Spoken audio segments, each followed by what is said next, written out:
Olá, galera do Bonsai Vale do Paraíba. Everaldo Souza para mais um vídeo.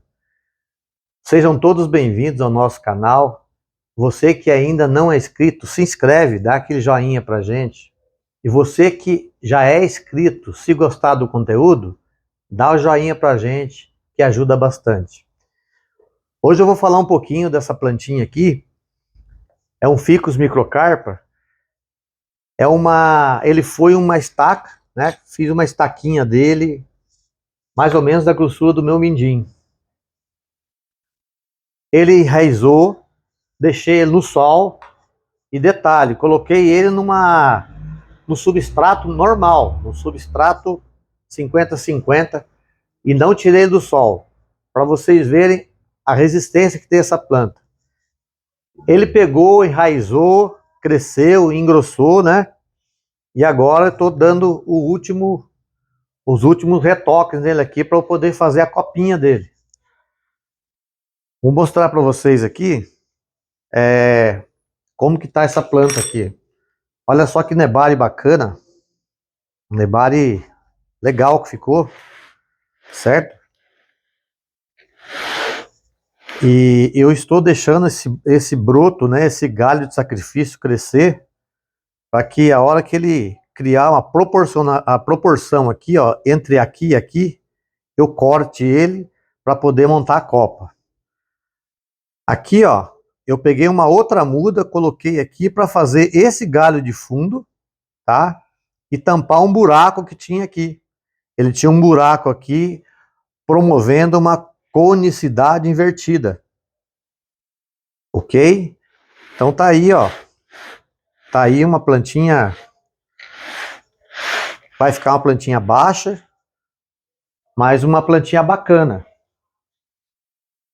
Com certeza vai ficar bacaninha. Então, pessoal, eu queria só compartilhar com vocês essa planta aqui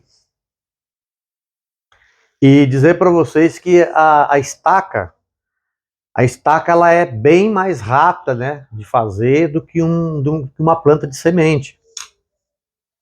E no fixo ela funciona muito bem, muito bem, porque o crescimento dela é muito rápido, né? E muita bomba, né? Bombando bastante essa planta aqui e outras estacas também que eu tenho aqui. E dizer para vocês que uma planta, quando a gente vai fazer do zero, a gente começa de baixo para cima. Primeiro é o tronco, no caso do tronco seria a estaca, depois o nebário. Você não se preocupa com outras coisas, que as outras coisas são mais fáceis de fazer. Agora, quando se refere a tronco e nebário, é o que a gente mais se preocupa a fazer. Beleza? Então, isso aqui que eu iria mostrar para vocês, né? Uma plantinha que já está meio caminho andado, falta pouco agora. Depois, na hora que precisar, né, aramar galho, modelar galho, né? Aí a gente vai refinando ela aos poucos, beleza?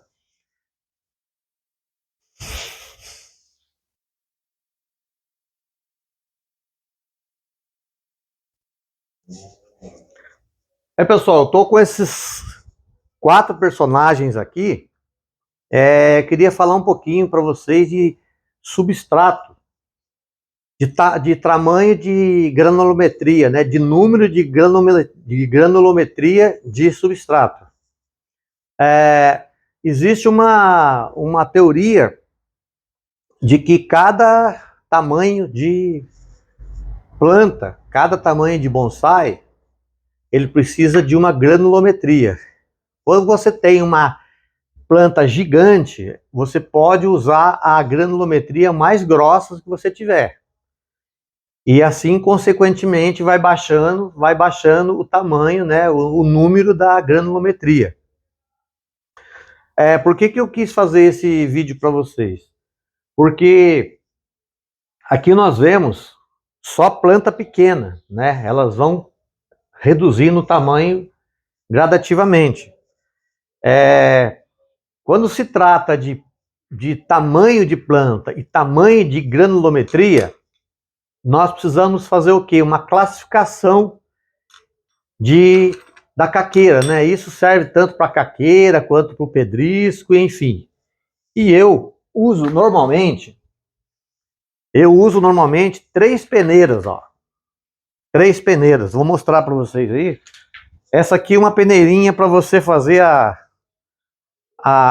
coar pó, coisas muito fininhas, né? Depois eu venho com essa aqui, que eu uso também na recuperação de substrato, muitas vezes. E essa aqui mais grossa, ó, essa aqui mais grossa, eu uso para fazer a classificação do substrato, certo? Da caqueira, no caso, caqueira ou pedrisco. Então, normalmente a gente vai fazendo a redução, né, tanto do substrato orgânico quanto do substrato inorgânico, caqueira, pedrisco, enfim. É impossível, né, você pegar uma planta desse tamanho aqui e usar a mesma granulometria que você usa numa planta grande.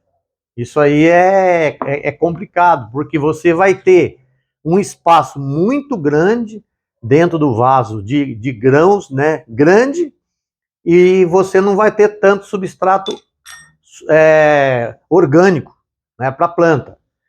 Então, quando você pega uma planta de porte pequeno para médio, né, disso aqui para cima, igual aquela outra que eu estava mostrando para vocês ali, você vai usar a granulometria média, ok? A média. Mas quando você pega, por exemplo, uma plantinha desse tamanho aqui, você já não vai usar a mesma granulometria. Você procura aí reduzindo cada vez mais. Ah, eu não tenho granulometria pequena. Faz igual eu falei para vocês ali. Você pode pegar uma peneira que seja um pouco mais grossa e você passa e você deixa assim, ó. Olha, não sei se dá para vocês verem aqui, ó. Ó, vendo? Essa granulometria aqui, ó, eu passei naquela peneira mais grossa, que vai servir para quem? Vai servir para essa, servir para essa, servir para essa, ok? E essa aqui, por exemplo, eu tenho uma granulometria aqui de caqueira e pedrisco bem fininha, bem pequenininha, certo? Que aí eu queria mostrar para vocês aqui, ó.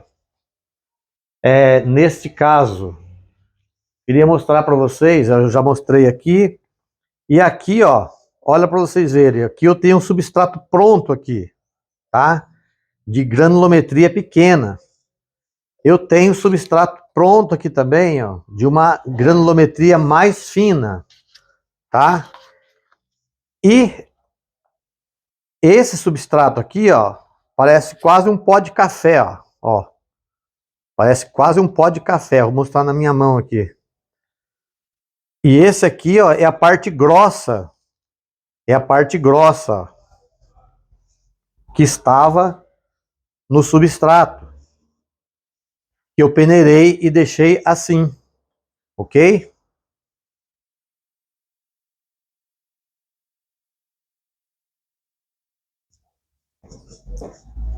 Então é o seguinte, uma plantinha pequenininha essa aqui, você usa esse bem fininho. Você pega essa peneira a mais fina e passa. Deixa o substrato bem fininho. Aí você pega uma granulometria bem fininha também e faz a preparação para esse aqui, entendeu? Ou esse aqui também, ou esse aqui também, certo? Então, o que seria mais interessante? Essa questão aqui, de você usar uma granulometria bem fininha e um substrato bem fininho também para plantinhas pequenas assim. É você deixar mais úmido o solo. O solo ele vai manter mais umidade. Porque isso aqui precisa de uma umidade terrível, sabe? A não ser que você deixe num lugar meio assombreado, às vezes. Esses dias que estava fazendo muito calor, eu estava deixando essas duas plantas aqui embaixo das minhas jabuticabeiras, né? Você dá uma melhorada nesse aspecto aí de não pegar tanto sol. Essa caliandra aqui é forte, viu? Essa coitada aqui, o que ela sofre no sol, vocês não têm ideia, sabe? Mas olha, tá aqui, ó. Tá aqui ela, tô arrumando ela, fazendo aos poucos, né? E vamos que vamos. Então, eu queria compartilhar com vocês essa questão aqui de plantas pequenas, de você procurar a fazer grãos menores, né? Granulometria menor, para que a hora que você fizer a mistura do substrato em plantas pequenas, o solo consiga ficar mais fino e armazene um pouquinho mais de água. Porque plantas assim é muito, dá até dó deixar no sol. É muito, além de perigoso, né? Desidratá-las, também elas sofrem bastante no sol. Então, se você tem um lugar assim, um pouquinho mais sombreado, se você tem uma planta que faça sombra, um bonsai maior que faça sombra, tipo uma pitangueira, jabuticabeira, taca ela debaixo, que ela vai agradecer. Beleza? E também, aproveitando o gancho, uma coisa também que eu fiz vários vídeos aqui já e eu não expliquei para vocês, passou batido. A questão de por que nós usamos hashi. Por que o homem usa hashi? Por que o bonsaísta usa hashi? Desde lá da Ásia, desde lá do Japão, enfim. Usa hashi porque o japonês usa hashi? O chinês usa hashi? Só por isso? Não. Isso não tem justificativa. Eu não vou conseguir justificar essa curiosidade sua,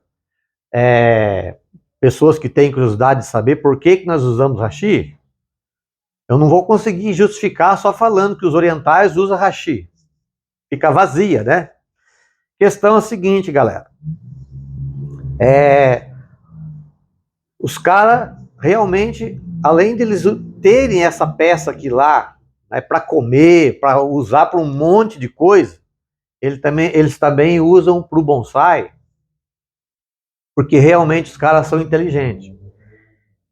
Eles conseguiram acondicionar uma ferramenta a mais adequada possível para poder acomodar o substrato, né, no vaso, embaixo da planta, enfim. Mas a questão é a seguinte, a pergunta é essa: por que se usa o hashi? O hashi é uma ferramenta muito bem adequada, que você vai chuchando, vai jogando, vai acomodando o substrato, tanto orgânico quanto inorgânico, embaixo da planta, né? Porque não faz sentido você chegar aqui e fazer só aqui, ó, né? Só na vertical. Não, você tem que fazer na horizontal também. Porque ela vai, de acordo que você vai levando o substrato, vai colocando o substrato, você vai acumulando, né? Ou seja, você vai acomodando o substrato embaixo da planta. Mas por que disso? Por que acomodar o substrato embaixo da planta? Aí é que vem o pulo do gato. Nós usamos hashi, porque o hashi ele tem uma facilidade maior, né, para entrar lá dentro, embaixo da planta, para levar o substrato lá, ou acomodar o substrato, porque senão fica bolsa de ar. né? Fica a bolsa de ar. E essa bolsa de ar é que tá. Nós somos muito automáticos. Eu costumo falar aqui no canal que nós somos muito automáticos. Muitas vezes a gente faz as coisas, às vezes faz correndo, às vezes por menos correndo que a gente faz, por mais na boa que a gente faz, mas a gente acaba sendo automático, né? E a gente não para pensar do porquê de que não pode ficar bolsão de ar na planta. Muita gente sabe, mas eu tenho certeza que muita gente, a maioria não sabe. E eu estou dando essa dica aqui para vocês hoje. O bolsão de ar, ele não é legal. Porque quando forma bolsa de ar embaixo das raízes, embaixo da planta, aonde tem aquela bolsa de ar, não forma raízes. Entendeu? As raízes, elas não se formam embaixo da planta, dentro do vaso, elas não se formam se não houver substrato. Isso também eu não sabia, né? Isso aí também eu não sabia. Estudando, conversando com um, conversando com o outro, que a gente chega nessas coisinhas pequenininhas assim, sabe? No bonsai, que é fundamental. Então, galera, só recapitulando. Bolsão de ar. O hashi, ele é usado para preencher o substrato, não deixar a bolsão de ar e fazer com que as raízes se proliferem no geral. Se tiver bolsão de ar, 1, 2, 3 bolsão de ar embaixo das suas raízes, não vão nascer raízes, não vão proliferar raízes. Beleza? Então é isso que eu queria compartilhar com vocês. Espero que vocês tenham gostado do vídeo. Fiquem com Deus. Muito obrigado por vocês prestigiarem o canal. E até o próximo vídeo. Tchau, tchau.